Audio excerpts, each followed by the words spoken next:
In 2120, humanity has found 3 ways to become immortal: cybernetically enhanced humans called cyborgs, artificially intelligent beings called synths, and synthetic beings with a downloaded human consciousness called hybrids. Which of these technologies prevails will decide what company rules the universe. The spaceship known as Maginot has been on a mission for 65 years when the pods open so that the crew can take a break from cryosleep. Captain Dinsdale informs them that the comms are down and the log files are corrupted, but he blames it on a glitch. They're also burning too much fuel, so he wants them to shut down one of the systems. Mechanic Shemuel says they should get rid of the creatures that the scientists brought on board, but security cyborg Morrow reminds them that the specimens are the mission. Scientist Chibuzo feeds all the strange aliens that the ship is carrying. Some are small and kept in capsules, but others are bigger and more dangerous. Now that all systems have been checked, the crew can go back to sleep. On Earth, there's a research facility called Neverland that belongs to the Prodigy Corporation. Kirsch is teaching Marcy about scorpions, but they're interrupted by Dr. Sylvia, who announces that everything is ready. It turns out Marcy is terminally ill, so she's taken to the operating room to transfer her mind into a synthetic body. Company founder Cavalier explains that Marcy will be the first person to go from a human body into a synthetic one, so she'll become the first hybrid.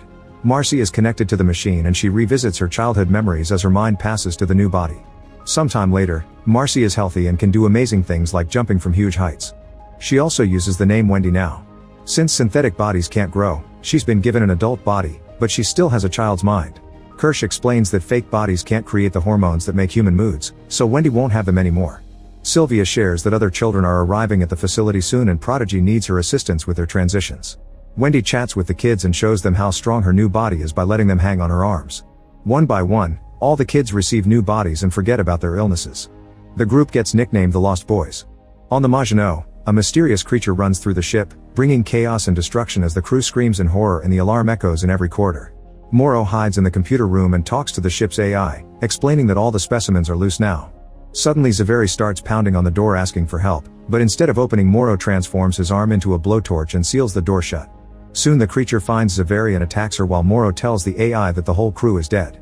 In the corridor, Zaveri tries her best to defend herself against the alien known as a xenomorph.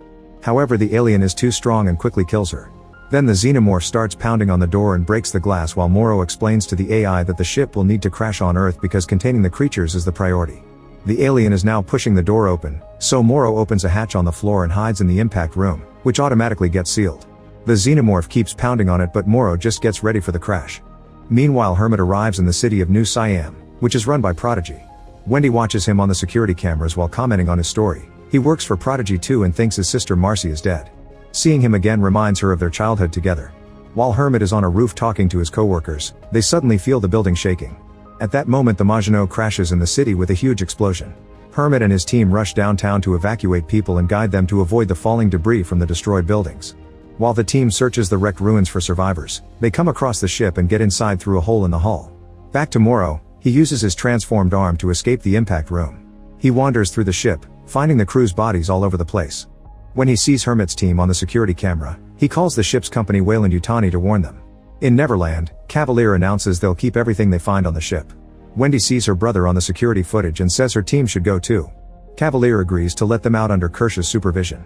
On the Maginot, 2 members of Hermit's team search for survivors. As the soldiers find the bodies, a leech-like alien descends from the ceiling and crawls into their shirts. Suddenly Morrow appears and takes them hostage after making them drop their weapons. He handcuffs them both to the pipes while asking where to find Cavalier. After Morrow leaves, the bugs crawl to the men's heads and slowly drain their bodies to death. In the Sleep room, Hermit and 2 friends find the pods full of bodies. When they try to inform headquarters, the radios have too much static to talk. Hermit looks at the crew's terrible injuries and concludes that they've been dead for a week. They move to the next room without noticing the alien in one of the pods. In the med bay they find even more bodies. Hermit realizes the crew breathed in toxins and that something escaped from a victim's esophagus. Afterward, the trio leaves the ship and continues to search the building, unaware that a xenomorph is following them. They take the stairs and discover that the next door is across a big hole. Rashidi jumps first and gets a painful landing.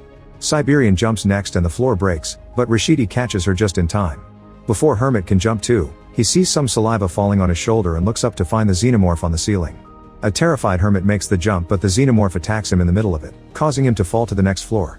The xenomorph chases after him, so Hermit runs to get in the elevator to escape, and as it goes down, he uses the radio to ask for help. However, he can only hear static. A flashback reveals that the previous day Hermit asked for termination of his contract because he wanted to go to med school. Sadly, it wasn't granted and he has to work 7 more months. Wendy saw all this on the cameras, so she hacked into the robot clerk and made it say a joke. Everyone in the control room freaked out about this power of hers, so Wendy had to put the robot back on normal. When Kirsch's team arrives at the crash site, Wendy keeps hearing a weird sound that nobody else hears. She hacks into the security cameras and learns that her brother is stuck in the elevator, so she rushes into the building. The noise is stronger inside and she can sense there's something around. Kirsch makes Slightly follow her while he enters the building with the rest of the lost boys. Kirsch's team soon enters the ship and finds some alien plant stuck on the ceiling. They also find the drained bodies and watch the leech alien run away full of blood. A cat drinking blood from the floor has an eyeball creature on its face, but the poor kitty dies when the eyeball alien jumps out. It tries to attack Nibs and she blocks it with her hands before throwing it on the table, where they capture it in a tray. Kirsch connects the computer to his body and learns that this was a research vessel. As Hermit wanders around, he bumps into Burgerfeld and they continue the search together. They knock on an apartment and discover a costume party, but the host refuses to evacuate. At that moment, the xenomorph appears and quickly kills Burgerfeld to then shake his body around. This accidentally activates Burgerfeld's gun and the gunshots send the host back inside in panic. The door is left open and the xenomorph crashes the party to start killing the guests after throwing Burgerfeld's body at Hermit. The room is now full of chopped bodies. Once there are no guests left, the xenomorph jumps off the balcony to try to kill Hermit too, but suddenly Morrow appears and stuns the creature with his electrical gun. Then Morrow stuns Hermit too before covering the xenomorph with a special cocoon to drag it away. When Morrow reaches the elevator, he's surrounded by Prodigy soldiers who try to arrest him. Their argument gives the xenomorph time to wake up and break through the cocoon to then kill them all. It gets ready to kill Morrow too, but it hears voices and runs away. In the corridor, Toodles is watching the mysterious plant extend a vine and put it too close to his face, but it doesn't attack. Toodles walks past it and rejoins the others. Kirsch is still looking at the computer files and finds footage of a creepy egg patch, so he tells Wendy on the earpiece to go find them. He also reads on the computer that 5 undiscovered species are aboard. Cavalier contacts him and asks him to bring all the living species they can find to Neverland. When Hermit wakes up, he looks around the expensive apartment and finds a signed baseball that reminds him of his childhood. At that moment, he's found by Wendy and Slightly, who convince him to come with them. The trio takes the elevator, unaware there's something in the shaft. As they walk down the corridor, Wendy tells Hermit her real identity. Hermit has trouble believing her and asks questions about their childhood to make her prove it. When Wendy answers everything perfectly, a crying Hermit hugs her. Then the trio finds the egg patch and Wendy can hear the strange sound. An egg moves only when Hermit is near. The xenomorph suddenly bursts into the room and tackles Hermit through a hole, so Wendy rushes after them. Following the strange noise, Wendy finds Hermit in a shipping container and goes inside while ignoring his warnings about a trap. She quickly frees Hermit from a cocoon while the xenomorph peeks inside. It growls at them before walking away. The siblings hear the alien walking on top of the container and Wendy waits for the right moment to stab the ceiling to hurt the creature. Its blood leaks through and makes a hole in the ceiling because it's acidic. Then the xenomorph pushes the container until it falls, and Hermit loses sight of Wendy. The creature grabs him and throws him out before crawling on top of him. It releases its inner jaw to kill him, only for Wendy to pull it away with a hook. She drags it toward the door and Hermit closes it with a button, which cuts off the alien's inner jaw. The furious xenomorph grabs Wendy and drags her in before the door finishes closing. Hermit bites the cables behind the button to force the door to open again, and he's shocked to discover that the xenomorph has been decapitated. Wendy collapses as her head leaks a white substance. After throwing up, Hermit passes out too. Meanwhile, Slightly finds the shedding of a xenomorph. He gets scared when he hears a noise, but it's just Smee looking for him. While they discuss the eggs, Morrow surprises them from behind and threatens to shoot them if they don't cooperate. Then he connects the computer to his brain and copies all the data from the ship. Morrow transforms his arm into a blade and pushes Slightly while asking when is a machine not a machine? He's interrupted by Kirsch, who recognizes him as the only crew survivor. Kirsch and Morrow have an argument over who the ship belongs to now. At that moment, one of the eggs opens, so Morrow jumps through the hole in the wall to escape. Afterward, Prodigy picks up the lost boys, the rescue team, and the alien samples to take them to Neverland. While Sylvia operates on Wendy to fix her, Cavalier takes a look at the aliens. Kirsch worries when he sees an egg opening and drags him away. They realize the eggs only react when there's organic life in front of them, so Cavalier puts Kirsch in charge of the aliens and locks down the lab to only synthetics. Cavalier's right hand Adam interrogates the boys about what they saw, revealing that their eyes have cameras. In the evening, Morrow manages to sneak into the city. He steals a phone from a random bystander and calls Yutani, the CEO of Wayland Yutani Corporation. He tells her that he has the data but not the creatures, but he plans to get them back because they're his life's work. Sometime later, Slightly hears Morrow's voice in his head. It turns out Morrow attached a device on Slightly's neck when he pushed him so they could have a personal communication line. Morrow shares that he used to have a daughter and asks Slightly to be his friend. He only hangs up when Slightly agrees. Meanwhile, Wendy wakes up feeling better and continues to hear the weird sound, so she follows it. In the lab, Kirsch and 2 lost boys cut into the egg to find an alien known as Facehugger. As the creature squirms, the noise gets worse and hurts Wendy's ears. She rushes to the lab and watches Kirsch cut the facehugger open. When he removes a parasite from its body, the noise gets so bad that Wendy collapses. In the operating room, the doctors operate on Hermit and remove one of his lungs, which is preserved in a tube. Kirsch comes in and drops the parasite into the tank, so it embeds itself in the lung. Later Hermit checks on Wendy and Cavalier teases him about his new lung. Wendy tells everyone that the noise comes from the aliens and she believes they chose her to talk to her. They run some tests on her ears and Cavalier asks her to recreate the alien sounds. Wendy does so perfectly, which creeps everyone out. Slightly goes on a hike so he can talk to Morrow in private. Morrow shares his full name to gain Slightly's trust and asks him to bring him an egg, claiming that's the moral thing to do. At the same time Kirsch watches footage of Slightly and notices something on his neck. When Slightly comes back he finds Kirsch waiting in his room. Kirsch reminds him that if anybody sees or hears anything, it's their obligation to report it. In the lab, the eye alien is put in a glass case with a sheep. It jumps on the sheep's head and quickly kills it by ripping out its eye before burrowing in its place. Kirsch notes the creature's high intelligence as it reanimates the corpse as a parasite. Lead technician Arthur takes his wife Sylvia to the woods so they can talk without cameras. Arthur disapproves of the alien's presence and admits a genuine worry that they killed 6 kids to create a hyper-advanced AI. An argument ensues until they're interrupted by Nibs, who says she's pregnant. Arthur explains it's impossible for a mechanical body but she insists it's real. Sylvia takes Nibs to her office and tells her how babies are made. Nibs already knew this and reminds her about Jesus' case. When Sylvia tries to show her a diagram, Nibs aggressively kicks it down. Sylvia then tries to ask about what happened in the spaceship and Nibs snaps as she jumps on top of her. A terrified Sylvia presses the silent alarm and soon guards arrive to take Nibs back to her room. Sylvia tells the guards that they're in a level 3 event. Adam tries to get Hermit to talk about Wendy and he refuses. When Adam reminds him that answering questions is on his contract, Hermit tries to quit, only for Adam to point out that this location is confidential, so if Hermit quits, he'll have to leave and not see his sister again. Also, if Hermit goes home he'll be billed for the new lung. Hermit has no choice but to agree to stay. At the same time Cavalier tells Wendy that he'll send Hermit home, so she agrees to help him with the xenomorph research in exchange for letting Hermit stay. When Slightly goes to the lab to get an egg he bumps into Toodles, so he has to leave the plan for later. Kirsch logs onto a computer to spy on Slightly, revealing he can hear his conversations with Morrow. Slightly tries to tell Morrow that he wants out, only for Morrow to reveal he's at Slightly's home with his mother, who had thought her son was dead. Afraid that his family may get hurt, Slightly agrees to keep on working for Morrow, who tells him to take a human to the lab so the facehugger can infect them. That way Morrow can take the sample from that person. Later Wendy goes to the lab and repeats the weird noises to try to communicate with the alien in Hermit's lung. Suddenly a baby xenomorph bursts out of the lung and breaks through the glass to escape. Wendy continues to recreate the noises and manages to pet the baby while Kirsch watches her nearby. A flashback shows the crew of the Maginot getting in their cryopods 17 days from Earth. Morrow is woken up by Clem, who reveals that there was a fire and 2 facehuggers escaped. One killed Captain Dinsdale, and the second attached itself to Bronsky. Morrow rushes to the infirmary and learns that Dinsdale died because some crew members killed the facehugger to remove it and it bled acid right on the captain's face. Bronsky is still alive, so they agree to put him into cryosleep with the creature. Shemuel tells Morrow the damage to their navigation is so bad that the ship has become more like a missile than a vessel under control. Morrow now is sure that there's a saboteur on the ship.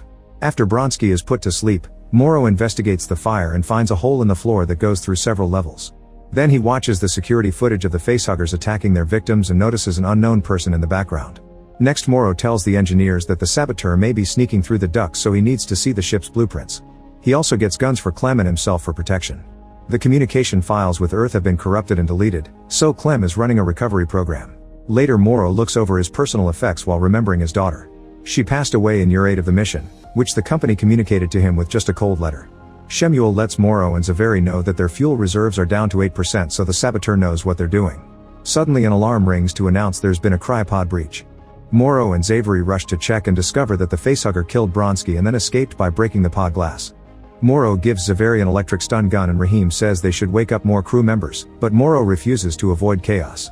In the lab, Chibuzo is feeding the other aliens and doesn't see how the leech alien opens the capsule to escape. The eye creature notices that and bangs on its container, so an annoyed Chibuzo puts it away. The leech uses the distraction to spray parasites in Chibuzo's water bottle and hide in the bread. Rahim comes in just in time to see it and puts it back in the capsule. After the humans leave, the eye alien pounds on its container until it falls and breaks, allowing it to escape. The awakened crew gathers to discuss the situation and Malachite drinks from Chibuzo's water bottle. Morrow lets them know that he's taken out the guns and if anyone who provides information leading to an arrest will receive an extra share. Soon Malachite begins puking blood and collapses. At the same time Chibuzo notices that the eye alien escaped. Noises can be heard in the furniture and the alarm goes off, so she seals the lab. Morrow talks to Tang, who reveals that the computer may say a crypod is full, but that doesn't mean it actually is all the time. Desperate to know who else is awake, Morrow goes through all the crew's calls to Earth and finally discovers that Petrovich has been in contact with Cavalier. If Petrovich could land the Maginot in Prodigy territory, Cavalier promised to give Petrovich a new body. Morrow rushes to the cryopods and confirms that Petrovich isn't in his. Afterward he goes to the medical bay for an update on Malachite. A quick scan reveals dark spots in his digestive tract. He's bleeding too much and too fast, so Rahim and Chibuzo have to operate on him. When they open him up they notice some foreign bodies and assume it's ticks. They remove the first one only for the tick to spray a gas that immediately kills Rahim, Chibuzo, and Malachite. The others hurry to seal the room while the alien bugs leave Malachite's body. Meanwhile Tang notices some saliva falling on his head, and when he looks up he sees the xenomorph about to attack. Minutes later, Clem informs the others that Tang is dead. Morrow takes command of the ship and makes plans to get to Earth faster. Clem and Morrow go down the corridor and are blocked by Petrovich, who opens fire at them. A shootout ensues and Clem gets hurt, so Morrow drags him into a lab to hide him. Unfortunately Petrovich finds them and shoots Clem in the head. Morrow shoots back to hurt his face before leaving through the other door. Now he can surprise Petrovich from behind and kill him with his blade. Since Morrow left the door open, the alien escapes the lab and the leeches feed on Clem. By the medical bay, the xenomorph lands behind Zaveri and hits her legs with its tail to make her fall. Zaveri immediately starts running and closes doors behind her, but the xenomorph just opens them and continues to chase her. In another room, Zaveri finds a blowtorch and starts sealing the door. Shemuel is standing there, and when he turns around, he reveals the alien is controlling him. At that moment the xenomorph reaches the door but it can't open it, so it leaves. Morrow comes out of the ducts and presses a button before raising the door with his bare hands. Inside he finds Zaveri on the ground and Shemuel staring at him. When Shemuel makes a strange noise, it gets the attention of the xenomorph, who quickly returns. Morrow stuns Shemuel with his gun and runs to lock himself up in the computer room. Shemuel starts fighting the xenomorph, who stabs him multiple times with its tail. The body is useless, so the alien jumps out and grabs the xenomorph's face. Zaveri uses the chance to run away, but when he asks Morrow for help, he seals the door with the blowtorch before hiding in the impact room, leaving Zaveri to die to the xenomorph's attack. Soon the ship crashes on Earth. Days later Morrow meets with Yutani and promises to take the alien samples back. He also plans to kill Cavalier. In the present, the baby xenomorph has been locked up, but Wendy keeps visiting it to communicate with it. Hermit is worried about his sister's future and Kirsch says he's limiting her. In private, Hermit tells Wendy that he's looking for a way for them to escape, but Wendy doesn't want to leave and defends the aliens. Meanwhile Nibs is getting tested, but the scientists can't figure out why she thinks she's pregnant. Sylvia thinks it's PTSD from the alien attack and mentions therapy, however Adam wants her mind wiped. Arthur protests against the idea and even threatens to quit, but Sylvia says she can do it, so Adam fires Arthur. Yutani and Cavalier meet and argue about the Maginot crash, blaming each other for it. Cavalier claims that Yutani has been smuggling aliens and Yutani offers $20 billion above the mediation sum to get the samples back. He agrees but will hold the creatures until the 6-week quarantine is over. In the afternoon Nibs wakes up in her room without memories of the past few days. Wendy chats with her and quickly realizes something is wrong. Nibs gets very anxious by her questions and Wendy leaves to confront Sylvia for what she did. She explains she feels betrayed and disapproves of the experiments on the aliens. When Sylvia asks what is wrong so she can fix it, Wendy says that Sylvia is the problem. In his room, Hermit is working on an escape plan when he's approached by Slightly, who keeps hearing Morrow in his head telling him to hurry. Slightly tries to make Hermit come with him to the lab, but they're interrupted by Rashidi, who takes Hermit away for patrol. While the team is patrolling, Hermit keeps asking questions about the island's security and Siberian grows suspicious, so she advises him to drop whatever he's planning. In the lab Wendy keeps talking to the xenomorph, who is growing very fast. Later Toodles is given the task to feed the aliens but goes alone to the lab instead of taking help like Kirsch wanted. He inserts a tray of food in each cell, only to accidentally break one of the hatches. He has no choice but to open the actual cell to put the tray inside. The alien in the sheep uses the chance to startle Toodles and makes him fall, so the door closes behind him. An alien bug lands on Toodles' arm and spits acid on his face, killing him to feed on him. While Arthur is packing, Hermit approaches him with some questions about Prodigy. Aware that they're on camera, Arthur gets a computer to write a message. He tells him to escape with Wendy and gives him a code for a boat. He also disables the trackers on all the lost boys. After Hermit leaves, the computer announces that Toodles isn't connected. Slightly tries to enter the lab but he isn't brave enough to do it. At that moment Arthur shows up and opens the door to look for Toodles, so Slightly follows him. Arthur rushes to the body and Slightly uses the chance to open the egg cell before leaving. When Arthur hears an egg doing something strange, he rushes to the door only to discover that Slightly has locked him in. Then Arthur tries to call security, but at that moment a newborn facehugger jumps on his head. Kirsch watches everything on the cameras but doesn't tell Cavalier. Once Arthur collapses, Slightly goes back inside and drags his body into the vent. Minutes later they're in Slightly's room, where he moves the facehugger just enough to feed Arthur. However, this only causes the creature's tail to tighten around Arthur's neck. Smee comes to the room and Slightly can't keep him out, so he sees the body under the bed and panics. Slightly pushes Smee against the wall and explains his family is under threat, which convinces him to help. In the lab, the alien bugs have left the cell and are wrecking the equipment. Kirsch sends soldiers inside to stun the bugs and recapture them. When Wendy also comes and she's devastated to find Toodles dead. She wants to warn the others, but Cavalier and Kirsch ask her to keep the secret. The guards block the door when she tries to leave, so Wendy talks to the xenomorph, who starts pounding on the cell door. Everyone is so shocked that she manages to get out. A worried Cavalier orders Kirsch to find the other lost boys before Wendy, but checking the computer reveals the trackers are off. Hermit finds Wendy and tells her it's time to escape, but Wendy wants to bring the lost boys with them. She convinces Nibs to come, but Curly wants to stay. The group makes her promise she won't tell on them. Then Wendy uses a screen to hack into the lab and release the xenomorph from its cell. The creature immediately starts killing the scientists. The alarm starts echoing in the building and Kirsch finds Slightly and Smee sneaking around with Arthur's body. Instead of stopping them, he tells them the easiest route to the beach and advises them not to be late. In the woods, Nibs and the siblings find some graves. They realize these are the original names and bodies of the kids whose minds were put into the hybrids. Hermit sees soldiers in the distance and makes the group move faster. Slightly and Smee are also crossing the woods and hide in the bushes when they see the soldiers. Once the road is clear, they turn around and discover that Arthur's gone. Suddenly the facehugger falls dead from a tree and Arthur appears in the bushes looking perfectly normal. He doesn't remember anything, so the boys tell him the building is being evacuated and convince him to go to the beach with them.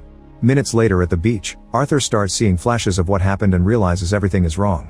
He grabs the boys' hands and starts taking them back to the facility, promising that he can help them. Suddenly Arthur freezes and spits blood as he collapses. Then the alien chestburster erupts from his chest, killing Arthur and splashing blood all over the boys. The chestburster runs into the woods and Slightly tries to follow it but quickly loses sight of it. Then Slightly begins dragging Arthur's body to the meeting spot. After a long walk in the water, the boys find a group of Weyland-Yutani soldiers led by Morrow. While a second soldier team reaches another beach, Morrow is disappointed to see that the chestburster is gone and tells his men to capture the boys. In the facility, Cavalier keeps trying to talk to the alien and the sheep in many different languages. It only reacts when Cavalier writes the number for pi. It stomps on the ground to represent each number and finishes by pooping. Cavalier realizes he should put the alien in a human body to be able to talk to it. Prodigy's soldiers go out and quickly capture the chestbuster with a net. When Morrow's team tries to sneak into the facility, they're immediately surrounded by soldiers and captured. Nibs and the siblings are still crossing the woods when they're surrounded by the second Weyland-Yutani team. Wendy makes some noises and the xenomorph jumps out of a tree to attack the soldiers, killing them all in seconds. Then it approaches Wendy and she gently pets its head while telling it to hide and follow. The alien immediately hides in the bushes. Hermit takes a gun from one of the bodies but is disturbed by all this death. Eventually the trio makes it to the docks and gets on the boat, only to find Siberian and Rashidi waiting with more soldiers. A man takes Nib's favorite toy from her hands and throws it in the water, so she responds by ripping the guy's jaw off. A fight ensues and Nibs and Wendy easily bring down a few soldiers thanks to their robotic bodies. Then Wendy tries to call the xenomorph but Hermit stops her. Siberia manages to shoot Nibs in the shoulder and Nibs gets ready for revenge. Desperate to save his friend, Hermit shocks Nibs to bring her down and Wendy gets angry with him. Now the soldiers can capture them while the xenomorph watches from the bushes. On the beach, Arthur's body washes up and is found by the xenomorph. It keeps exploring the area and sees Sylvia leaving flowers at the graves. The alien tries to attack her but soldiers open fire and it's forced to run away. Soon it's running all over the island, killing any human it can find. Cavalier is informed that comms are down because Morrow cut some cables and Yutani is jamming the satellites. More and more teams are sent out to hunt the xenomorph, yet the alien always kills them first. The rest of the aliens are still in their cells and the lost boys have been locked up together. Nibs thinks Curly snitched on them but she denies it. Adam tells Cavalier they should evacuate, but Cavalier is more interested in watching Wendy and the sheep. When Nibs makes a sarcastic comment about them being ghosts, Wendy remembers that humans should be afraid of hybrids. She disables the cameras with her hacking power and makes a bunch of sounds that are heard by the xenomorph in the distance. Then she plays videos of the lost boys' original bodies on Sylvia's computer to make her feel guilty about her empty promises of love and support. A frustrated Sylvia throws the screen to break it. Rashidi's team is heading to the armory to get more weapons and is startled by the elevator opening on its own. They get in and the elevator only goes down for a few seconds before it freezes. Suddenly the lights go out and a computer voice announces the start of the self-destruct sequence. This is all being controlled by Wendy, who watches the soldiers struggle on the security cameras. The team is working together to escape through the ceiling and Wendy gets bored, so she makes the elevator work normally again. Then Wendy watches Hermit in the cell with Morrow and thinks about how lonely she used to be when he left for work during the war. Smee tells Wendy that Nibs was out of control and that Hermit is one of them. Wendy feels bad and unlocks the guy's cell. Morrow slams the door on the guard and starts beating him up, but Hermit stops him from killing him. Morrow takes the guard's gun before leaving. In the lab, Morrow tries to surprise Kirsch, who hears him and shoots first. The men quickly disarm each other and start fighting hand to hand. After exchanging a bunch of blows, Morrow manages to bring Kirsch down on a table, breaking his body in two. Morrow gets ready to shoot Kirsch in the head but gets distracted when he hears an alien escape. Kirsch uses the chance to bring him down and chokes him until he passes out. Wendy hears Cavalier coming and calls the xenomorph again to guide him inside. She then opens the cell and asks Cavalier to share his story. He tells them his father was a drunk but he was born a genius, so he built his first robot to kill his dad. The Lost Boys start surrounding Cavalier and his guard tries to stop them, but Nibs jumps on him and beats him to death. A terrified Cavalier runs away while Wendy gives each of his friends a target. In a corridor, the xenomorph is already killing soldiers. While Nibs finds Sylvia, Smee and Slightly get to Kirsch and tie him up. Morrow tells them he hasn't hurt their families but Slightly knocks him out anyway. Adam finds Hermit first and convinces him to come to the office by claiming that Wendy is waiting. Hermit discovers that the container is open and the sheep is staring at him outside. The alien jumps out and Hermit rushes to hide inside the container, closing it just in time. Then the alien goes inside through the food hatch and Hermit is forced to run out. When the creature jumps again, Hermit blocks it with his hands. At that moment, Wendy bursts through the window and slaps the monster off her brother. Hermit grabs a weapon to kill it but Adam returns and knocks him out. Wendy tries to fight Adam, who is stronger and easily throws her off. The alien is about to get Hermit, so Wendy rushes ahead to kick it away. When Adam is about to get her, Wendy uses her hacking power to freeze him, since he has a robotic body too. The alien escapes through a hole in the floor while the siblings argue over what happened to Nibs. Wendy admits she likes the aliens because they're honest. Cavalier makes a call to offer $1 million to whoever dares rescue him. The xenomorph suddenly appears to block his way and soldiers rush in to defend him. However, the siblings also show up and Wendy gives out orders. The xenomorph kills all the guards while Hermit knocks Cavalier out. In the lab, the alien plant appears above Siberia and quickly swallows her whole. The other soldiers open fire to no avail. Then Curly comes in and knocks Rashidi out. On the beach, the alien gets inside Arthur's body. Soon Weyland-Yutani planes arrive at the island for recovery. The Lost Boys put Cavalier, Morrow, Kirsch, Sylvia, and Adam in a cell while Wendy scolds them for experimenting on children. She also tells Cavalier that he isn't different from his father. Both the baby and the adult xenomorphs appear outside the cell and Wendy announces that now they'll rule. Make sure to subscribe and turn on notifications so you can watch more videos like this. Thanks for watching.